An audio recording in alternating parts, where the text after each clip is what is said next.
সময় একা চলার, একা থাকার চেষ্টা করবেন। কারো উপর ভরসা ইন্ডিপেন্ডেন্ট হয়েন না। যেই কাজ নিজে করার চেষ্টা করবেন, কারণ আপনাকে আমাকে কোনো না কোনো দিন একদিন একা হতেই হবে। যদি অভ্যাস হয়ে যায় মানুষ ছাড়া থাকতে না পারার, সে মানুষ যদি কোনোদিন বেড়াইতে যায়, মারা যায়, আপনার রাত্রে আর ঘুম আসবে না। আপনার অভ্যাস যদি এমন হয়, আপনি একা ভাত খেতে পারেন না, কাউকে না কাউকে লাগে, তাহলে জীবনে এমন সিচুয়েশন আসবে যে আপনার পাশে মানুষও থাকবে না, আপনাকে একা ভাত খাইতে হবে, সেদিন আপনার কণ্ঠনালী দিয়ে ভাত নামবে না। দুনিয়াতে বাঁচতে গেলে সর্ব বিষয়ে প্র্যাকটিস থাকা উত্তম।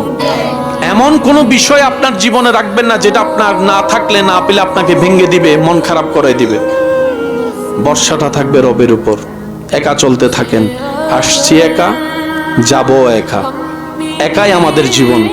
আর কোনো বান্দা যদি আপনাকে জিজ্ঞেস করে তুই একা চলিস কেন, আপনি উত্তরে দিবেন আমি একা চলি না, আমার রবের রহমতের ছায়া নিয়ে চলি।